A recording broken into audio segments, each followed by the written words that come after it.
All Gods Kill, Prophet Part VIII. Also including things Chemosh did, Augustine's thoughts on Zarephath, and the triple descent of God. When Hani returned from the well, there was a big hole knocked in the wall. Elijah and the boy were covered in dust and grinning, while the prophet stirred mortar with his hands. "Somebody's got to teach this boy trade skills," Elijah explained, when the widow cleared her throat. "We're adding a window. It's so hot in here a man can't breathe. Ain't it?" he asked, turning to the boy. Of course, Uru nodded vigorously, and so Hani left, shaking her head. It was not Elijah's first renovation. On his first night in Zarephath, he'd found the household gods and ground them to powder, then left to sprinkle the dust on graves. After that, he'd put his bed on the roof and knocked a brick from the wall, "So I can see Jerusalem." After that, he set up a separate room for the female servants, giving their male counterparts a knowing look. Also, there was his routine. Elijah rose early to pray and returned to prayer throughout the day. He wept often, looking south, and he bowed and called on the Lord.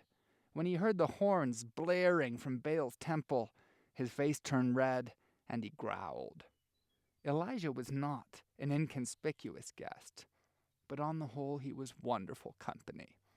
He taught the boy to say the Shema and to swing a hammer and to move stubborn goats. They remade the garden, adding walls and trellises and low places to catch water, and Elijah told everyone how fertile it would be when the rains returned. "You had your pea vines and too much shade," he said. "They like sun more than snakes." Of course, the boy loved him, and so did the servants. They'd follow Elijah while he stalked from room to room, while his eyes were screwed shut and urgent petitions spilled from his lips. Did Hani wonder if this was an answer to the old prayer? Of course she did. And then one day the happiness ended. It was an ordinary illness at first. The boy coughed. No one worried. After that, it was fever. After that, he stopped eating. He lost weight until his neck was like a stick and his eyes bulged. He breathed small, pitiful breaths, and he slumped where he was set like a rag. All the time, Hani stabbed Elijah with looks. He prayed for the boy, sure, but he prayed for Israel more, and nothing happened. The illness remained and the doubts returned. If this man was from God, why didn't he do something? In Hani's mind, the question grew, if. And then one morning she thought she found the answer. "Uru," Hani said, waking. She sat by her son all night, bathing his head, singing to him. She reached for his shoulder. "Uru," she whispered, and her heart froze. The boy was still. His skin was gray and dry. "Uru," she breathed a third time. All through the house they heard the scream. And yet so quickly it was like a wave. Rage swept grief away, and Hani stood. She lifted the boy and strode to the door. There was Elijah. Like a woman in labor, Hani heaved. 3 times she tried. Finally the words came. "What do you have against me, man of God?" she whispered. "I know why you came. You came to bring my sins to remembrance and kill my son." Well, here we are. I am often astonished by the brilliance of the biblical story.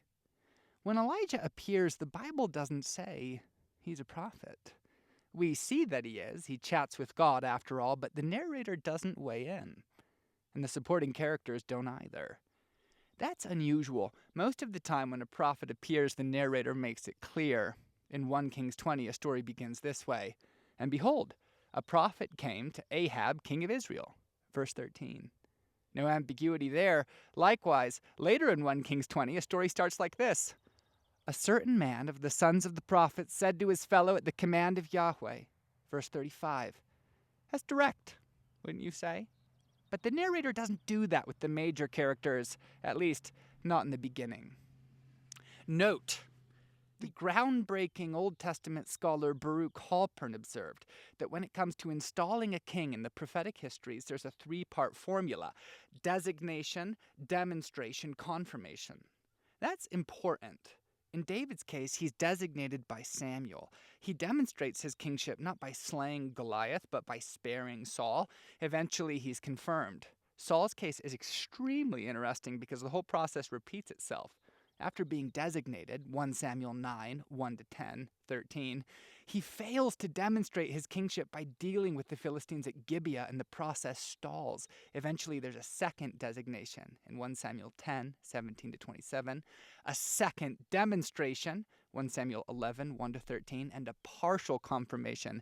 Samuel actually calls it a renewing of the kingship. After that, Jonathan, not Saul, does what Saul should have done in the demonstration phase by sacking Gibeah, and Saul is not confirmed. It's fascinating. Anyway, I say this because the main prophets are installed in the same way. Elijah is designated a prophet in the beginning. He then demonstrates he's a prophet at Zarephath. Intriguingly, it's the widow who confirms Elijah. More on that below. Now, there's a reason for all this. The narrator wants you to weigh the matter in your own heart. The prophetic histories are about a conflict. On one side, you have the uncreated God, his host, and a few covenantal partners. On the other, you have the world, the flesh, and the rebellious spiritual powers. In that conflict, one question comes up over and over again. How do you know who's who? Honestly, how do you know it's Yahweh? Any old spirit can pull off a magic trick. Any old spirit can multiply death or cause a famine or win a battle. On the Mesha Stele, archaeologists uncovered an account in which the Moabite king is assisted by his god to win a victory. I assaulted the wall and captured it, and killed all the warriors of the city for the well-pleasing of Chemosh and Moab. And I removed from it all the spoil, and offered it before Chemosh and Kirjath, and I placed therein the men of Suran and the men of Mokrath. And Chemosh said to me, Go, take Nebo against Israel. And I went in the night, and fought against it from the break of day till noon, and took it, and I killed all 7,000 men. The Bible corroborates that story, including this event during the siege of Kir-Hareseth in 2 Kings. Quote, Then Mesha took his oldest son, who was to reign in his place, and offered him for a burnt offering on the wall. And there came great wrath against Israel, and they withdrew from him and returned to their own land. All that to say, Yahweh isn't the only God who intervenes on his people's behalf. Other powers are at work in the world, sometimes in disguise, sometimes not. They act under the guise of the living God, which leads to a question: when you call on the spiritual powers, how do you know it's the uncreated God who answers? In several ways, but 2 in particular come up over and over again: love and life. Elijah got up. His eyes were dark. His face was very still. Give me the boy, he said, and held out his arms. Not really knowing why, Hani obeyed. She put her dead child in Elijah's arms, and Elijah, rising nimbly on the rungs, went up the ladder to the roof. There he laid the boy on his own bed and doubted. He did. Elijah opened his prayer with a question. Yahweh, he whispered, my God, did you do this? It was silent on the roof. No answer came, not a word, not the slightest murmur of assurance in Elijah's heart. There was nothing but the waves, pounding forever on the beaches of Sidon. Kneeling, Elijah stretched himself out over the boy. He laid his arms on the boy's arms. He laid his feet on his feet. His body made the shape of a cross. Yahweh, he prayed, let this boy's life come into him again. Nothing happened. The boy was dead. Elijah breathed hard through his nose and tried again. Again, he made his body into the sign of the cross and prayed, more urgently this time. Yahweh, please, let this boy's life come into him again. Nothing. Not a wind in the trees, not a whisper in Elijah's ear. Just flies buzzing in the yard. and every unanswered prayer flashing through Elijah's mind like an unwelcome guest. There were many of those. Had he prayed for Ahab? Of course he had, and for his father. Had he prayed for peace in Israel? Of course, probably more than you or I will ever pray for anything. And yet here he was, an exiled prophet on a widow's roof. Here was the boy, deader than a grandfather's unrealized dream. The tears came. Elijah tried again. He stretched himself over the boy, breathing on him, feeling his dry cheeks and his cold fingers. Yahweh, Elijah begged. my God, please, let this boy's life come into him again. I think that if you could see that scene from God's point of view, you would see Elijah looming over the boy, and then you would see everyone else. In one direction, you would see David holding the porcelain body of his child. In the other, you would see Adam cradling Abel's small bloody frame. In one direction, you would see Jairus and the widow of Nain. In the other, you would see the Hebrew women of Egypt fishing their children's bodies from the Nile. All prayed, all asked, why God? In the language of biblical scholars, this recurrence is called typology. One event builds toward and includes a much larger reality. The child in Zarephath is one boy in history, but he's also an indication of God's response to all people.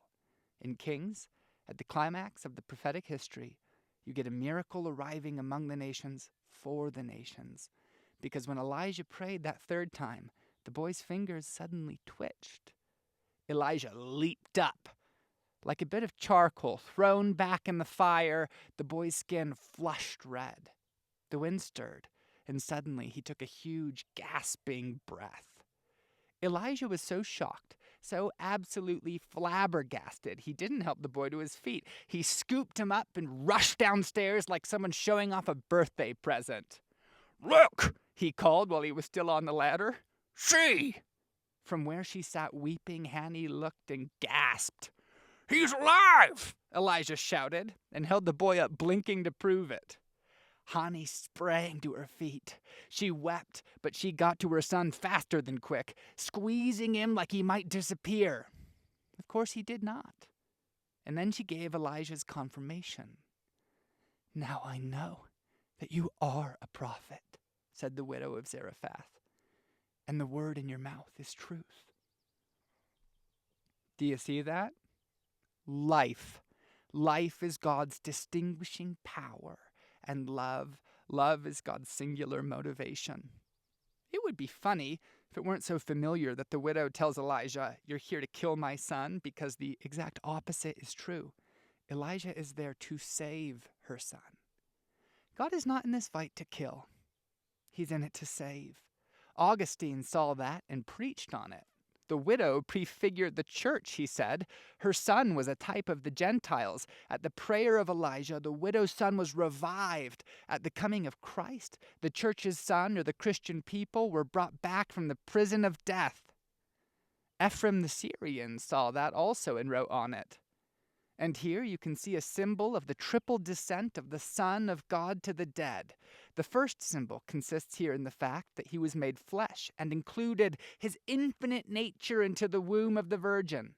The second, that he stretched his body on the wood and was crucified. The third, that whoever accepts death lies in the grave and goes down to Sheol, so that, in order to vivify mankind, God consented to stretch his majesty on our smallness. The rebellious spiritual powers are mighty, but they can only bring death. God brings life. He draws his people from death and through death to life. Small wonder Jesus said, "I came that they may have life and have it abundantly," John 10:10. Or this one, "Now he is God, not of the dead, but of the living, for all live to him," Luke 20:38. Or this one, "I am the way and the truth and the life," John 14:6. Life, life, life, life. It rings in the text like church bells. And love answers like an antiphon. For God so loved the world that he gave his only Son, John 3:16. As the Father has loved me, so I have loved you, John 15:9. In love, he predestined us for adoption to himself as sons through Jesus Christ, according to the purpose of his will, Ephesians 1:4-5. This cannot be overstated. It's breathtaking. The fruit of God's activity is life. The motive power of God's activity is love. That's how you know how you're dealing with. And note this. It is only after Elijah has channeled God's power to raise the dead that the widow calls him a prophet. It's only after the Spirit moves through Elijah to raise the dead that the audience knows it too. And it's at that point he's ready to throw down for Israel.